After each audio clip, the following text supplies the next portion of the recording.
topik hari ini terkait dengan tema besar di bulan ini, yaitu bagaimana kita bertumbuh menjadi seperti Kristus. Dan subtopik untuk hari ini membahas mengenai ruang pengadilan di dalam kehidupan kita. Saat kita melihat perjalanan kehidupan Tuhan Yesus, Tuhan Yesus mati di kayu salib. Tetapi perjalanan menuju kayu salib, kita melihat ada satu momen di mana Yesus harus berhadapan dengan pengadilan. Dan ini adalah di mana Tuhan tuh sebenarnya sedang mempersembahkan hidupnya, Tuhan Yesus sedang mempersembahkan hidupnya buat setiap kita, buat menebus dosa kita semuanya. Dan catatan dalam pengadilan Tuhan Yesus itu berbicara banyak dalam aspek kehidupan kita. Kalau kita lihat latar belakang mengenai pengadilan, orang Yahudi itu sangat bangga dengan rasa keadilan mereka. Kemudian mereka itu sangat bangga dengan fondasi keadilan yang mereka bangun. Di Yerusalem ada Sanhedrin yang itu merupakan mahkamah agung yang benar-benar menunjukkan sistem pengadilan atau SOP tentang pengadilan yang benar-benar tuh berhati-hati dan prosedurnya juga sangat ketat. Jadi di dalam pengadilan ini saksi itu harus bertanggung jawab. Enggak boleh ada rumor, tidak boleh kesaksian atau pernyataan yang tidak benar. Buktinya harus kuat. Jadi kalau buktinya kuat, maka dilakukan eksekusi. Dan ini adalah pengadilan yang sangat dibanggakan oleh sistem Yahudi. Namun di dalam pengadilan Tuhan Yesus, mereka melanggar semua SOP itu. Jadi prosedurnya dilanggar.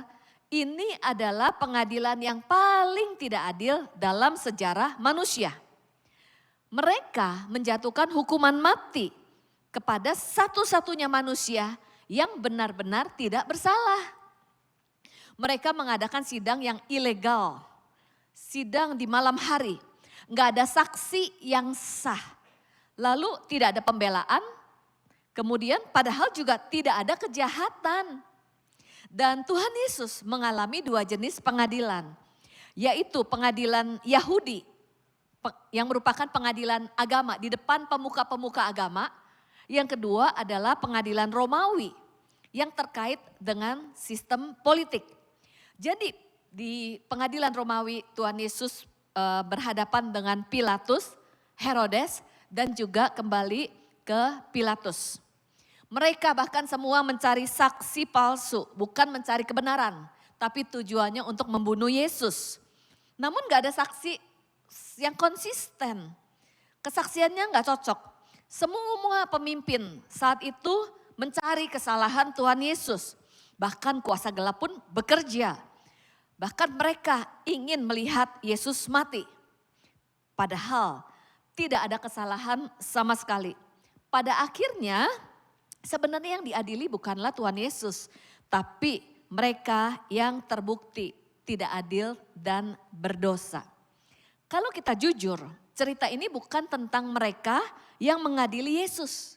Bukan hanya itu saja, tetapi cerita ini tentang kita. Karena tanpa sadar, kita juga hidup dalam sistem pengadilan. Di dalam kehidupan kita sehari-hari.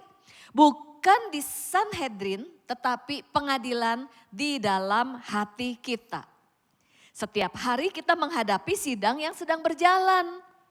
Kita menilai orang lain, mengadili orang lain, menghakimi, ataupun orang lain menilai kita. Dan yang paling berat adalah seringkali kita mengadili diri kita sendiri. Seolah-olah ruang pengadilan ini tidak pernah selesai dalam hidup kita. Dan di tengah dunia yang seperti ini, penuh dengan pengadilan. Bagaimana kita menang dalam pengadilan itu? Pertanyaannya bukan bagaimana kita menang. Kalau kita lihat kepada Yesus, Yesus ada di dalam pengadilan manusia. Tetapi dia yang dihakimi dia tidak menjadi hakim dan menghakimi. Yesus yang disalah mengerti, tetapi dia tidak membela diri dan tidak membuktikan. Dan tidak mencari pembuktian, melakukan pembuktian. Yesus tetap utuh, walaupun tidak harus mempertahankan opininya. Christ likeness bukan sekedar menjadi lebih baik, tapi bagaimana menjadi seperti Kristus. Di tengah tekanan yang sama yang kita hadapi, seperti Kristus hadapi, bagaimana kita berespon seperti Kristus di tengah ruang pengadilan yang kita hadapi di dalam kehidupan sehari-hari. Jadi gimana kita bisa bicara menjadi seperti Kristus kalau kita masih hidup membela diri, membuktikan diri, dan juga menghakimi orang lain. Yuk kita tanya kepada diri kita masing-masing, di pengadilan mana kita tuh masih berdiri. Apakah kita berusaha membuktikan? Apakah mencari validasi? Atau kita sendiri sering tertekan atas penilaian orang lain? Marilah kita melihat satu persatu perjalanan Tuhan Yesus di dalam ruang pengadilan. Dan ruang pengadilan itu yang juga sering kita hadapi dalam kehidupan kita sehari-hari. Yang pertama, pengadilan apa yang Yesus hadapi? Yang pertama adalah pengadilan agama. Di hadapan para pemuka-pemuka agama, Yesus dihadapkan kepada saksi palsu. Tuduhannya diputar balik, dimanipulasi. Tekanannya tidak adil. Kemudian apa pertanyaan yang diajukan kepada Tuhan Yesus? Imam besar itu bertanya kepadanya sekali lagi katanya, apakah engkau Mesias? Anak dari yang terpuji, apakah engkau Mesias? Kamu Mesias? Lalu jawab Yesus, akulah dia. Saya Mesias. Dan kamu akan melihat anak manusia duduk di sebelah kanan yang maha kuasa dan datang di tengah-tengah awan-awan di langit. Pertanyaan ini adalah pertanyaan yang langsung menyerang kepada identitas Yesus. Jadi pengadilan agama adalah tentang identitas.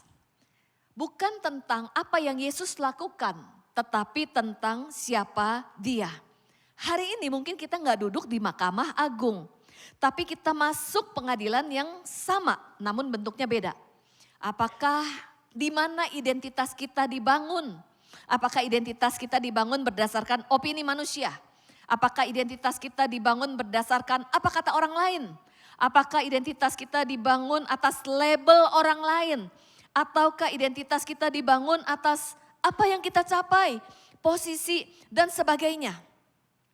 Memahami identitas itu penting. Karena kita lihat di sini ya. Ketika kita sadar identitas kita akan mempercayai berdasarkan apa yang kita percaya. Kalau kita sadar identitas kita di dalam Kristus, kita akan mempercayai apa yang Tuhan katakan mengenai diri kita. Bukan berdasarkan apa kata orang lain. Identitas itu adalah siapa yang saya percaya tentang diri kita. Apa yang saya sadari tentang diri saya, dari dalam diri saya. Kemudian di dalam kehidupan kita akan menghadapi tekanan dari luar. Nah, tekanan dari luar itu, seberapa tekanan itu akan mengintimidasi kita, itu sangat terpengaruh dengan bagaimana kita menyadari identitas kita. Apakah identitas kita kokoh atau identitas kita goyah? Dan ketika tekanan itu datang dalam hidup kita akan terintimidasi. Dan tanpa sadar kita berespon untuk melindungi diri kita mempertahankan diri kita sehingga tanpa sadar kita melanggar integritas. Contohnya Tuhan Yesus tuh ditanya, kalau dia jawab iya, nanti dibilang menghujat dan dihukum. Kalau dia menjawab tidak, itu aman, tapi dia menyangkal kebenaran. Lalu respon Tuhan Yesus, dia tetap memilih jawaban yang jelas, tidak kompromi, walaupun ancamannya hukuman mati. Sehingga di sini kita lihat identitas jelas, dia tahu bahwa dia anak Allah. Walaupun intimidasi besar, yaitu ancaman hukuman mati, Tapi Yesus tetap tenang. Dan walaupun tekanan tinggi, namun responnya tetap benar. Pertanyaan buat setiap kita, sadarkah identitas kita di dalam Kristus? Siapakah kita? Kalau kita tidak sadar identitas kita yang sesungguhnya, maka tanpa sadar kita membangun identitas yang palsu.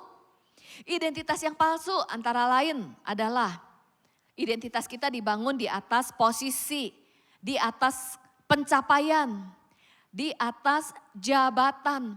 Jadi kita memegang jabatan itu erat-erat. Lalu identitas itu kita bangun di atas apa yang kita miliki. Seberapa banyak harta yang kita miliki. Kemudian identitas kita dibangun dengan apa kata orang.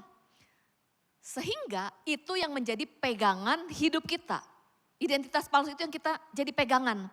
Satu hari ada tekanan, waktu kita bekerja. Kemudian bos bilang, kamu lakukan A, maka nanti customer akan lebih banyak, kamu nanti akan naik posisi. Tetapi ternyata yang saya lakukan tuh nanti melanggar firman Tuhan. Kemudian kalau saya nggak lakukan itu nanti posisi saya hilang. Kalau kita mempertahankan itu sebagai identitas, tanpa sadar kita takut kehilangan posisi, kita jadi melanggar integritas di dalam pekerjaan. Karena itu kita akan menghadapi pilihan. Contohnya yang bisnis, kan pasti bisnis kita pengen cuan yang besar ya. Tapi ternyata untuk cuan yang besar dalam aspek ini perlu ketidakjujuran. Kalau kita jujur, kapan kamu bisa untung, kapan kamu bisa sukses. Kalau bisnis itu menjadi pegangan hidup kita, maka ketika tekanan ada dan tawaran ada, kita jadi goyang. Dan tanpa sadar keputusan yang kita ambil untuk mempertahankan posisi. Dan itu yang menjadi identitas dalam diri kita. Sebenarnya bagaimana identitas kita yang sesungguhnya? Wow, di sini nih kita perlu sadari loh. Ketika Tuhan menciptakan dunia, Tuhan berfirman, jadilah terang, maka terang itu jadi.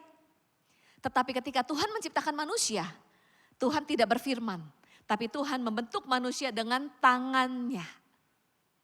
Lalu di Mazmur 139, Tuhan menenun kita.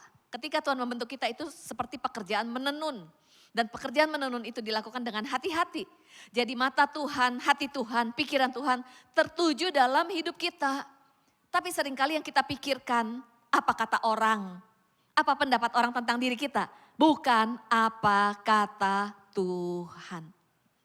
Seberapa bernilainya diri kita? Ketika manusia di dalam dosa, lalu Tuhan menebus kita dari dosa dengan cara apa? Menukarnya dengan darah Kristus di kayu salib. Jadi nilai diri kita, identitas kita seharga darah Kristus. Ketika Tuhan menebus, menukar kita, bukan dengan ciptaannya. Jadi kita ini jauh lebih berharga daripada apapun yang ada di dunia ini.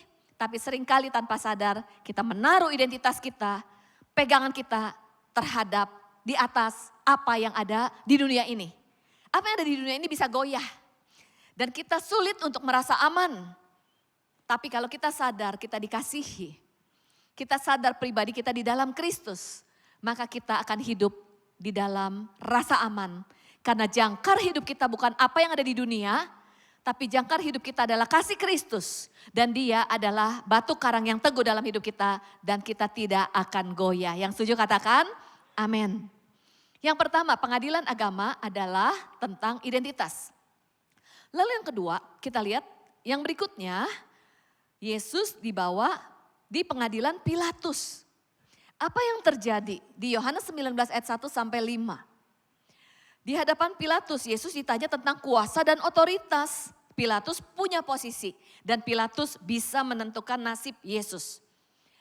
Pilatus berkata, tidakkah engkau tahu bahwa aku berkuasa?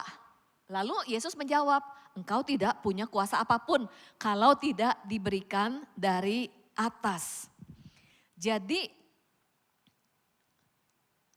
pengadilan Pilatus adalah tentang ketakutan. Bukan tentang apa yang benar, tapi apa yang ditakuti. Bukan tentang kebenaran, tapi siapa yang kita percaya saat kita lagi takut. Bukan tentang apa yang benar, tapi siapa yang kita andalkan dalam hidup. Bukan tentang apa yang benar, tapi tentang siapa kita tunduk. Manusia biasanya takut pada orang yang punya kuasa, yang punya posisi. Kita mengandalkan manusia. Kemudian kita khawatir dengan keputusan orang lain. Hidupnya ditentukan oleh orang lain. Jadi takut manusia membuat kita mengandalkan manusia dan keputusan dikendalikan oleh manusia.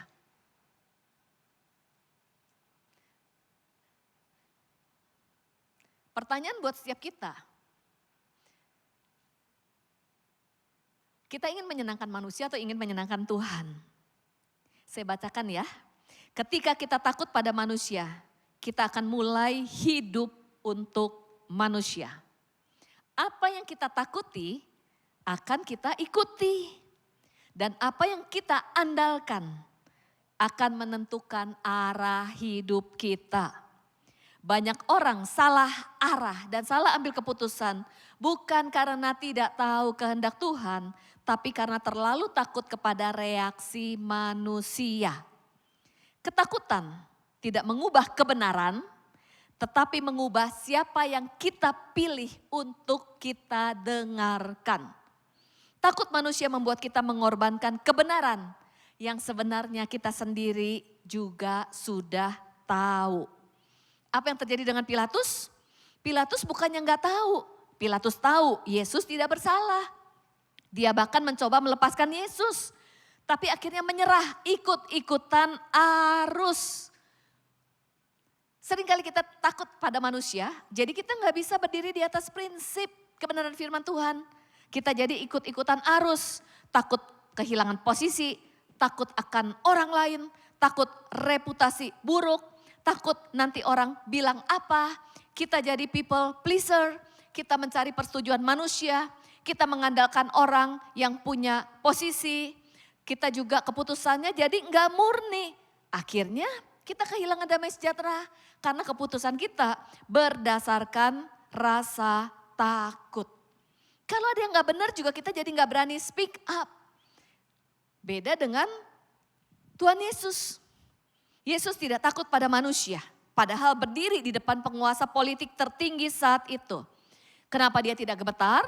Karena Tuhan Yesus tahu siapa yang pegang kendali. Ini akan menentukan apa dasar keputusan di dalam hidup. Jadi ketika kita mengambil keputusan, keputusan ini berdasarkan rasa takut atau berdasarkan passion atau love. Sebagai contoh, di sini kan ada banyak home. Satu hari seorang home leader, ketua home, bikin acara bakti sosial. Jadi ketua home-nya kita nih bikin acara bakti sosial. Atau enggak ya Kak Alvin deh bikin acara bakti sosial. Ayo kita semua ikut.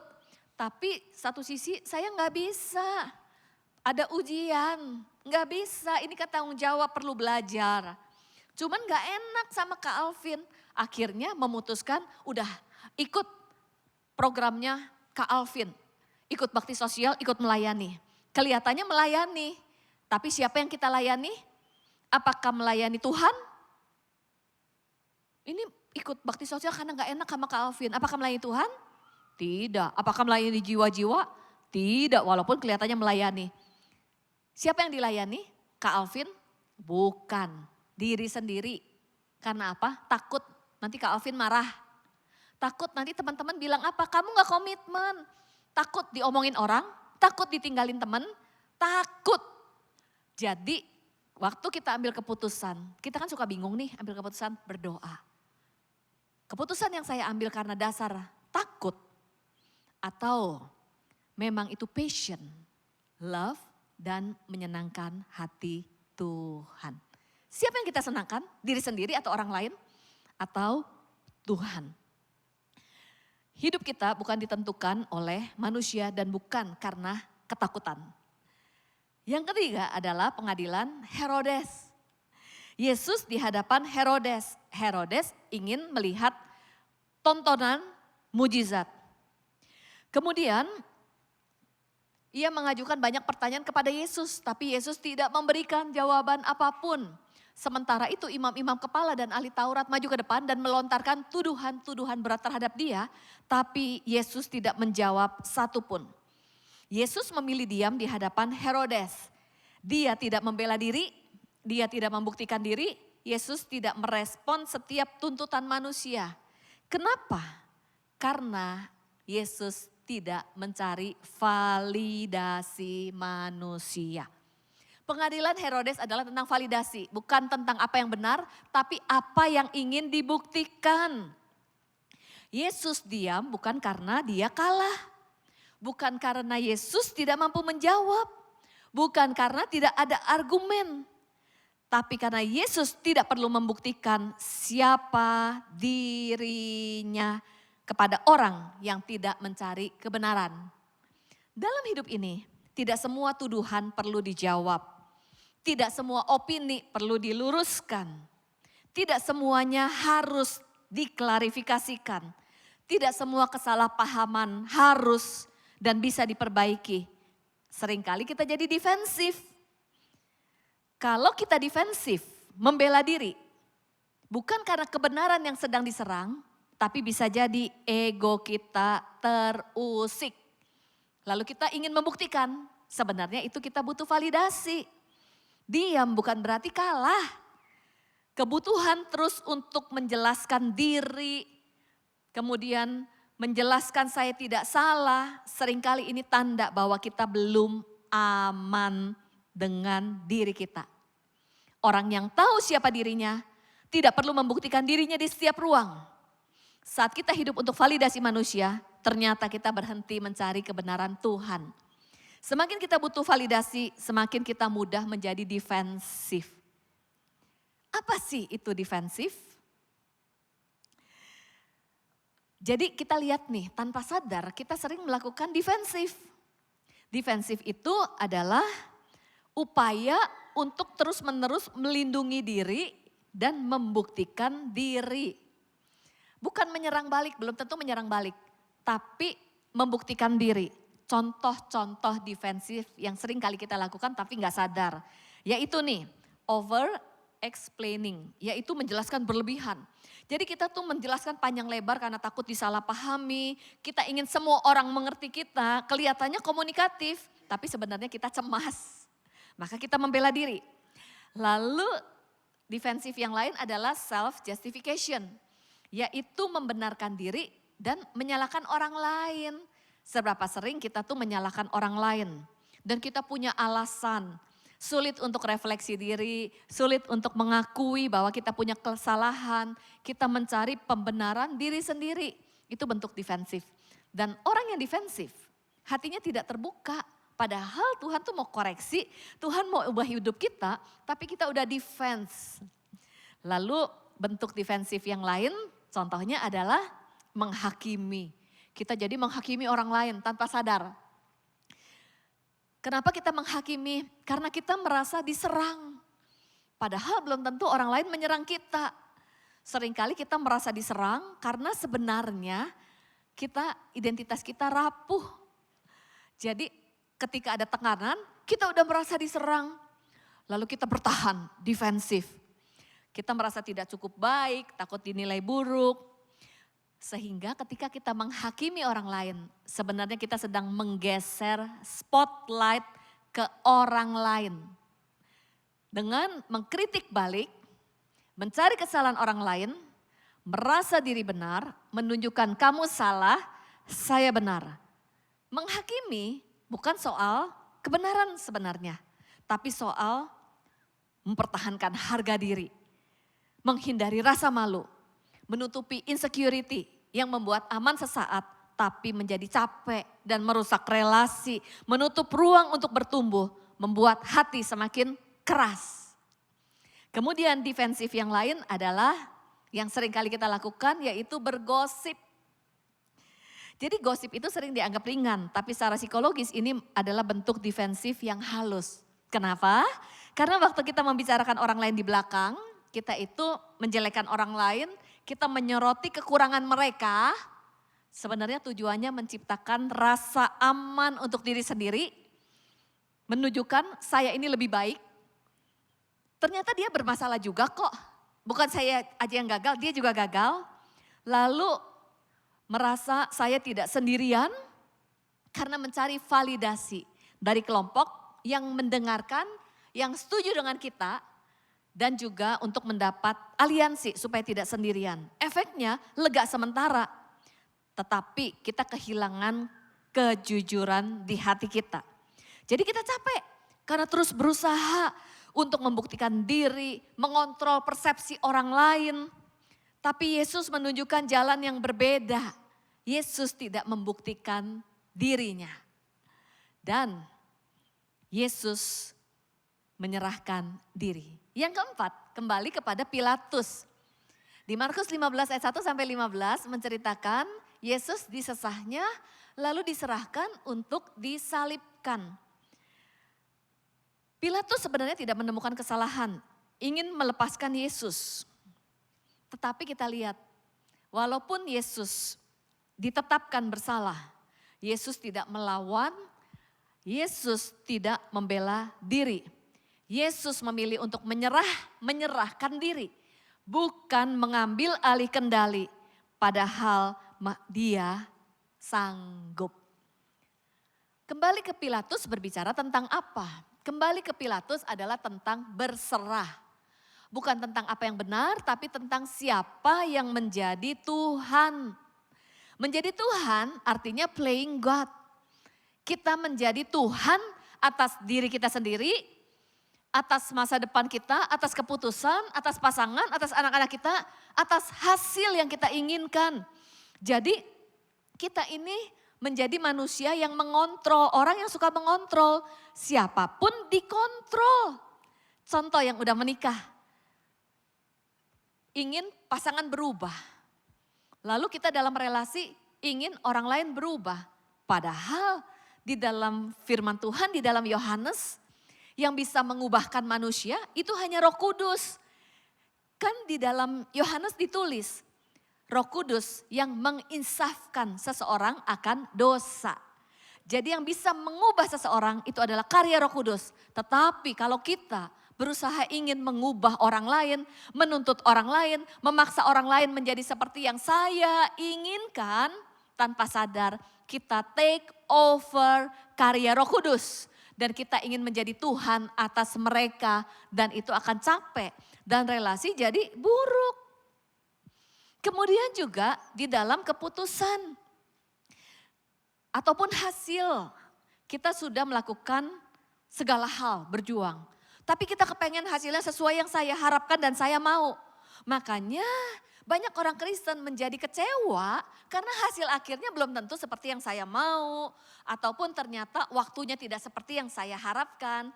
Padahal kan di firman Tuhan menuliskan manusia boleh berencana tetapi hasil akhirnya ada di dalam kedaulatan Tuhan. Akhirnya kita capek dan kita nggak bisa berserah, nggak bisa surrender.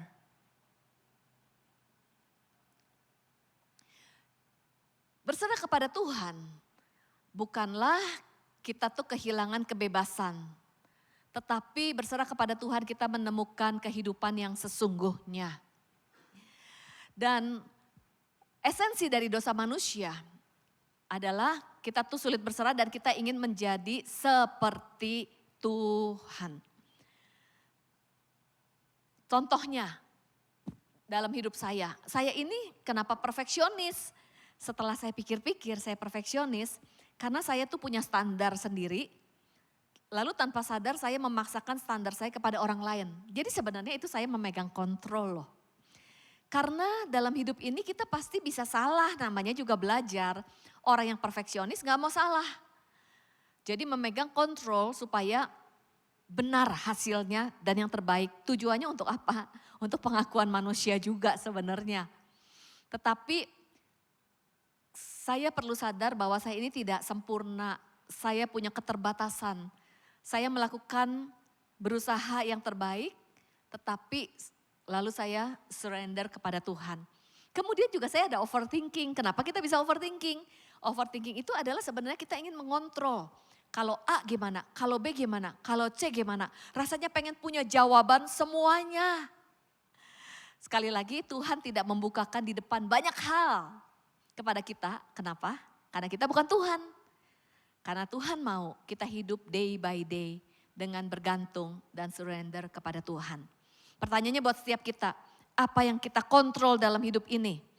Amsal 3 menuliskan, percayalah kepada Tuhan dengan segenap hatimu, maka ia akan meluruskan jalanmu. Area mana yang sulit kita untuk serahkan kepada Tuhan? Keuangan, relasi, dosa tersembunyi, kebiasaan buruk? Area mana dalam hidup kita yang seringkali kita masih genggam terlalu kuat? Reputasi, penilaian orang, hasil. Yesus menunjukkan kepada kita Christ likeness bukan tentang mempertahankan diri, tapi mempercayakan diri kita kepada Tuhan. Saya mau menutup dengan satu cerita tentang seorang petani yang memiliki kuda putih. Jadi di sebuah desa ada petani memiliki kuda putih yang bagus banget kuda putihnya. Sehingga banyak orang pengen lihat kuda putih itu dan ingin memilikinya. Tapi petani itu gak mau menjualnya.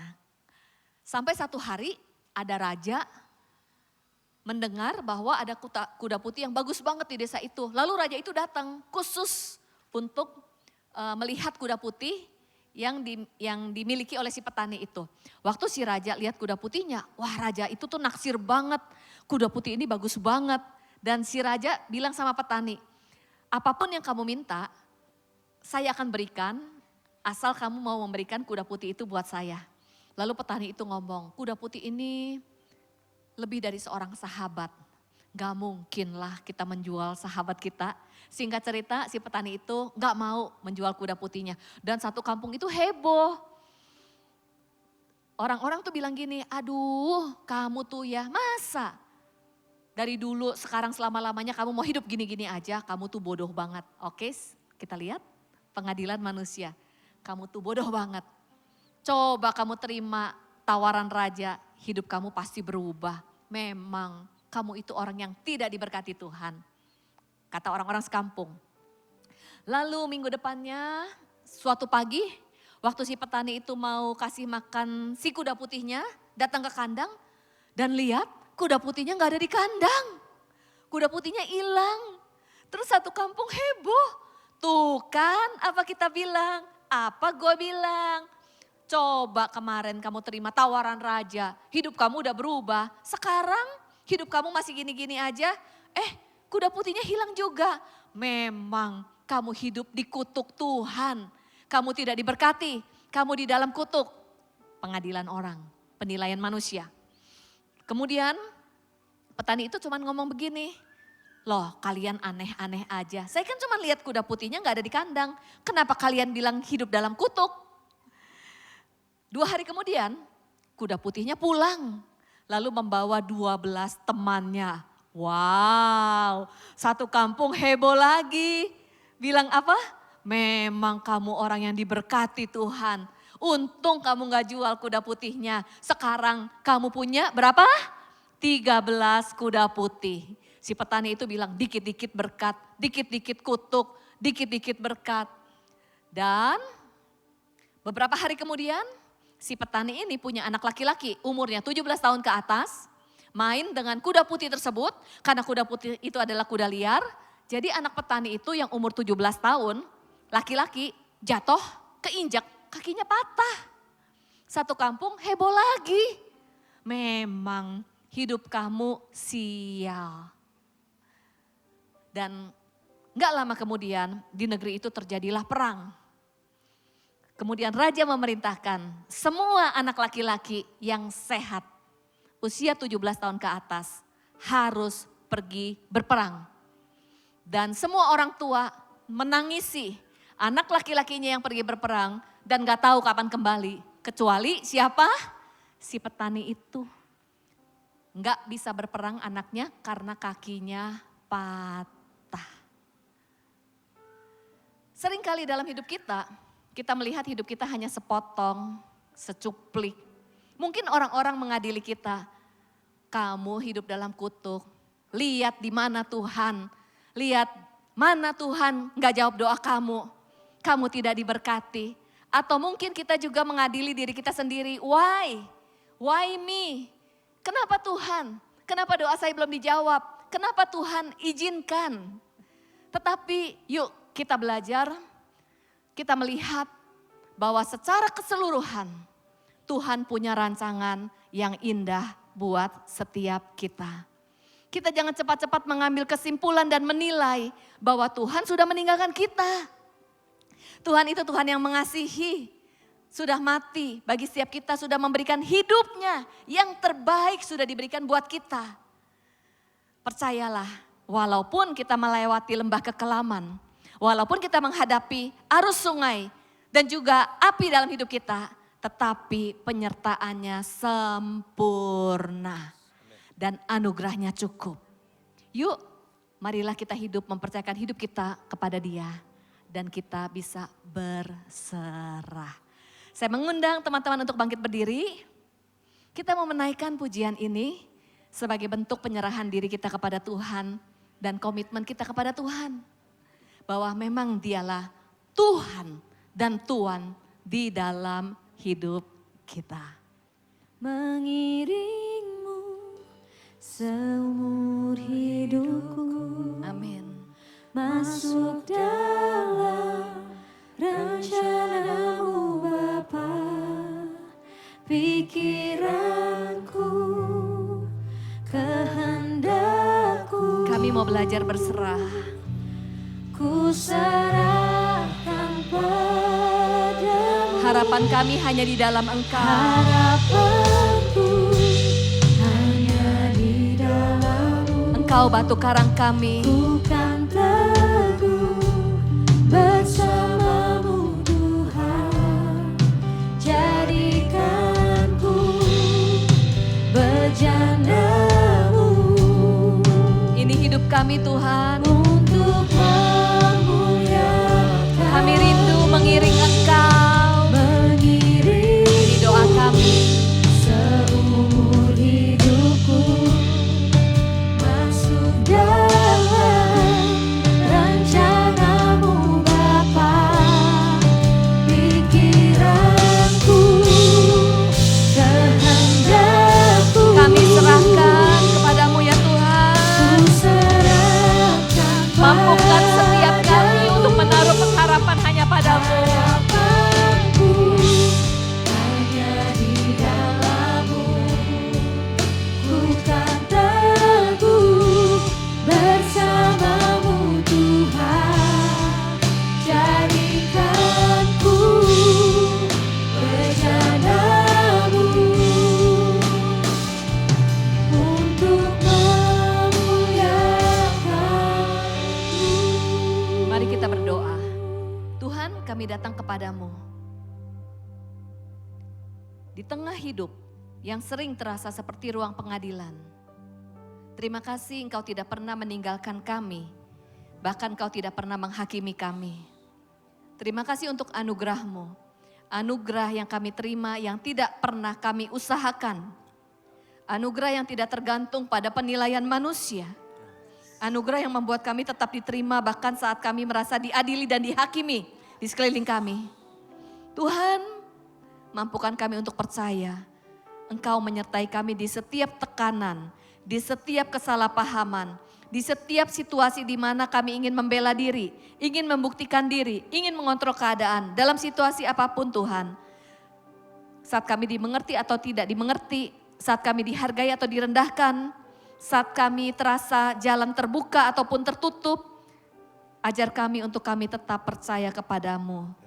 Percaya bahwa Engkau tetap bekerja. Percaya bahwa Engkau tetap memegang hidup kami. Percaya bahwa tidak ada satupun yang bisa memisahkan kami dari kasih-Mu. Ampuni kami kalau selama ini kami sering merespon dengan kekuatan kami sendiri. Menjadi defensif, menjadi hakim atas orang lain. Dan berusaha menjadi Tuhan atas hidup kami. Hari ini kami mau belajar dari Engkau untuk merespon dengan benar. Bukan dari ketakutan, tetapi dari kebenaran-Mu. Ajar kami untuk berserah. Menyerahkan hak kami untuk membalas, menyerahkan kebutuhan kami untuk selalu merasa benar. Dan mempercayakan hidup kami sepenuhnya ke dalam tangan-Mu. Karena kami tahu kekuatan kami terbatas, namun anugerah-Mu yang memampukan setiap kami. Mampukan kami Tuhan di setiap tekanan. Dan juga untuk terus lembut di tengah penghakiman. Terima kasih Tuhan, terima kasih, terima kasih, terima kasih. Anugerah-Mu lebih dari cukup. Terima kasih. Materaikan semua firman-Mu dalam hati kami. Mampukan kami menjadi pelaku firman Tuhan. Segala kemuliaan hanya bagi nama-Mu. Dalam nama Yesus kami berdoa mengucap syukur. Mari kita bersama-sama katakan amin. Tuhan Yesus memberkati.